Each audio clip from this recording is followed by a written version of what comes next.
बीच बड़ी खबर जो है पश्चिम बंगाल से सामने आ रही है। दरअसल पश्चिम बंगाल में चुनाव भी होने हैं और सियासत जो है पश्चिम बंगाल की गरमाई हुई है। तो इस वक्त की बड़ी खबर आपको बता रहे हैं, पश्चिम बंगाल में टीएमसी को बड़ा झटका लगा है। पश्चिम बंगाल में बीजेपी नेताओं की गिरफ्तारी पर रोक लगा दी गई है।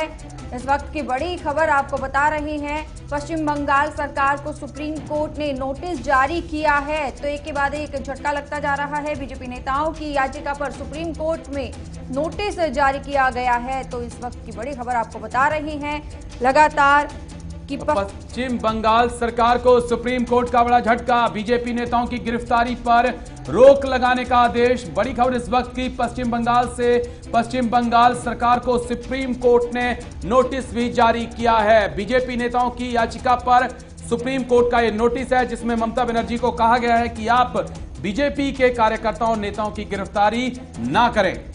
तो आपको बता दें कि इससे पहले की अगर बात करें कि पश्चिम बंगाल के दौरे पर जब जेपी नड्डा थे उनके ऊपर हमला हुआ था, उसी के बाद से ही खींचतान लगातार जारी है केंद्र सरकार और आपको बता दें कि पश्चिम बंगाल सरकार के बीच में। तो ये 4 तस्वीरें आप अपने टीवी स्क्रीन पर देख रहे हैं। केंद्र बंगाल में तनातनी लगातार जारी है, खत्म होने का नाम नहीं ले रही है। वहीं अमित शाह का भी दौरा होने जा रहा है, इसको लेकर कड़ी सुरक्षा के कड़े इंतजाम भी किए गए हैं। वहीं दूसरी ओर टीएमसी से लगातार इस्तीफे का दौर जो है वो जारी है। एक और विधायक ने टीएमसी से इस्तीफा दे दिया है। तो ये बड़ा झटका मिला है बंगाल को केजरीवाल का, हालांकि समर्थन मिला है। तो ये 4 तस्वीरें आप अपनी टीवी स्क्रीन पर देख रहे हैं। बंगाल की सियासत में लगातार हलचल जारी है। पश्चिम बंगाल में टीएमसी को बड़ा झटका भी लगा है। विधायकों का एक के बाद एक इस्तीफा देने का भी दौर जारी है। तो ममता बनर्जी ने ट्वीट करके क्या कुछ कहा है वो आपको बताते हैं। उसके बाद अरविंद केजरीवाल ने भी ट्वीट किया है, वो भी आपको बताते हैं।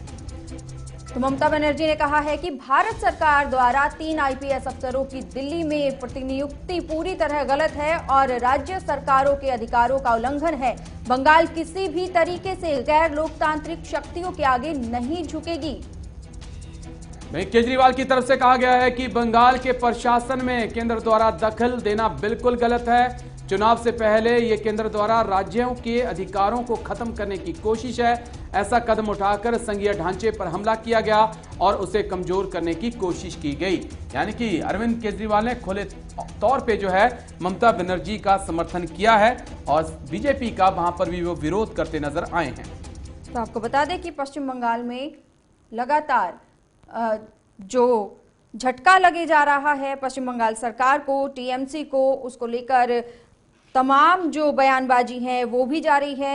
दिल्ली के सीएम अरविंद केजरीवाल ने भी अब समर्थन दिया है एक तरीके से बंगाल की सियासत में। बंगाल सरकार को विधायक शीलभद्र दत्त ने टीएमसी के सभी पदों से इस्तीफा दे दिया है। तो एक के बाद एक ये झटका लगे जा रहा है। बंगाल के बैकफुट से विधायक हैं शीलभद्र दत्त, इससे पहले मंत्री शुभेंदु अधिकारी भी इस्तीफा दे चुके हैं। पश्चिम बंगाल में कानून व्यवस्था पर भी आपको बता दें कि आज 5 बजे बैठक होने जा रही है।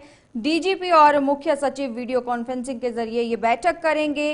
कल से पश्चिम बंगाल के 2 दिवसीय दौरे पर अमित शाह रहने वाले हैं। उसको लेकर तमाम जो बंदोबस्त किए गए हैं उसको लेकर भी तैयारियां की जा रही हैं। इससे पहले की बात करें, जिस तरीके से जेपी नड्डा के काफिले पर हमला हुआ था तब से ये मामला तूल पकड़ता जा रहा है। तो ये बहुत ही अहम हो जाता है पश्चिम बंगाल में अमित शाह का दौरा। तो आपको बता दें कि उसी के साथ ही अगर दिल्ली के सीएम अरविंद केजरीवाल की बात करें तो उन्होंने कहा था कि सरकार को अस्थिर करने की कोशिश की जा रही है। बंगाल प्रशासन में केंद्र का हस्तक्षेप गलत है। तो आपको बता दें, तस्वीरें आपको बंगाल की भी दिखा रहे हैं जहां पे ममता बनर्जी के जो सिपाही हैं, जो सिपह सलाहर हैं, वो लगातार निकलते जा रहे हैं। उनके जो जिनके दम पर उन्होंने चुनाव जीतना था वो नेता अब उनसे अलग हो रहे हैं। निशांत राय हमारे सहयोगी हमारे साथ जुड़ चुके हैं। निशांत, ममता के किले में सेंध लगाने की बात थी, सेंध तो लग चुकी है क्योंकि लगातार विधायकों का, नेताओं का इस्तीफा भी जारी है और कल से गृह मंत्री अमित शाह का भी पश्चिम बंगाल का दौरा है। कहीं ना कहीं बीजेपी में शामिल होने के संकेत दिखाई पड़ रहे हैं। देखिए, बिल्कुल पश्चिम बंगाल में अगर अभी टीएमसी की बात करें तो टीएमसी की स्थिति बेहद खराब नजर आ रही है, जिसके प्रमुख कारण है टीएमसी में पिछले कुछ दिनों से जो फैसले लिए गए हैं उसमें टीएमसी के पुराने नेताओं को दरकिनार किया गया और अब वो नेता जिन्होंने ममता बनर्जी को मुख्यमंत्री की कुर्सी तक पहुंचाने में जी जान लगा दी थी, अब वो दूसरी पार्टियों में अपना राजनीतिक भविष्य की तलाश कर रहे हैं। शुभेंदु अधिकारी दूसरे नंबर के नेता थे मुकुल रॉय के जाने के बाद से, और उनका जाना ममता बनर्जी के लिए काफी नुकसानदेह होने वाला है। इसी के तरीके से अगर दत्त की बात की जाए तो उनके साथ भी यही स्थिति है। वो टीएमसी में 5वें नंबर के नेता थे। इस तरीके के नेता अगर पार्टी को छोड़ के जाते हैं तो केवल 2 नेताओं को ना देखकर उनके पीछे जो समर्थकों की एक बड़ी फौज होती है उनका भी जाना लगभग तय माना जाता है। और ऐसे में टीएमसी के लिए आने वाले दिन काफी संघर्षमय है। पश्चिम बंगाल में चुनाव बीजेपी की सत्ता, बीजेपी की नैया, क्या ये ड्रॉप जो नेता हो रहे हैं यही लगाएंगे? क्योंकि ऐसा पहले भी देखने को मिला है कई राज्यों में।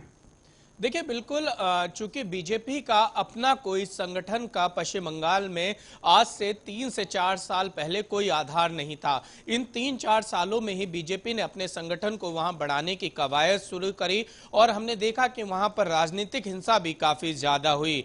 दूसरी तरफ एक तरफ बीजेपी और दूसरी तरफ संघ भी वहां पर अपने बूथ माफ कीजिएगा संघ भी अपने मंडल स्तर पर संगठन को बढ़ाने का काम शुरू कर चुका है। ऐसे में बीजेपी की तो कोशिश है कि वार्ड तक जाए, पन्ना प्रमुख तक बनाए, और उसके लिए बीजेपी ने अपने नेताओं की पश्चिम बंगाल में लगातार फौज उतार रखी है। और ऐसे में अगर टीएमसी के दिग्गज नेता बीजेपी के साथ जुड़ते हैं और बीजेपी में अपना राजनीतिक भविष्य देखते हैं तो ये कहना गलत नहीं होगा कि बीजेपी के लिए पश्चिम बंगाल में अच्छे दिन आने वाले हैं।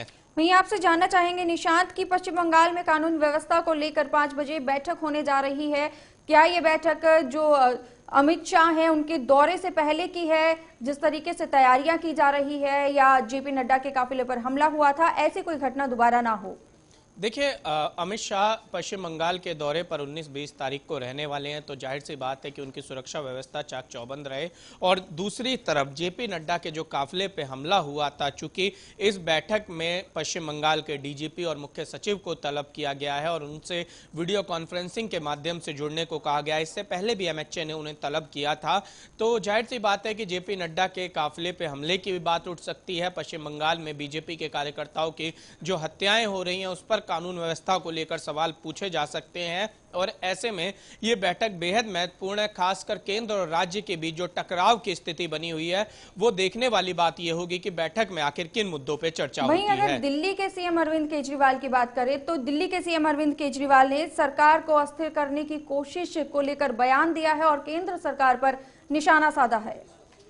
देखिए, केजरीवाल ने ममता बनर्जी को समर्थन देके ये बात सीधे तौर पर जाहिर करनी चाहिए कि केंद्र सरकार के मामले में वो विपक्षी एकता का एक मजबूत संदेश देना चाहते हैं। दूसरी बात यह है कि ममता बनर्जी की जो राजनीति रही है वो गैर कांग्रेसी और गैर भाजपाई राजनीति रही है और केजरीवाल भी कुछ इसी तरीके की राजनीति करते हैं। ऐसे में अगर वो खुद को ममता बनर्जी के साथ खड़े हुए नजर आते हैं तो एक तरीके से ये तमाम राजनीतिक दल तीसरे मोर्चा की ओर बढ़ रहे हैं। हालांकि अभी शुरुआत है, ये कहना जल्दबाजी होगा कि तीसरा मोर्चा बनेगा, लेकिन चलिए बहुत बहुत शुक्रिया आपका निशांत, हमारे साथ जुड़ने के लिए और तमाम अहम जानकारी पहुंचाने के लिए। बिल्कुल, ये तो आने वाला वक्त बताएगा कि केजरीवाल का समर्थन ममता के किले को बचा पाता है या नहीं बचा पाता है। लेकिन हाँ, इतना जरूर है कि बंगाल की सियासत में इस वक्त बहुत ज्यादा तनाव बना हुआ है। तो खबर क्या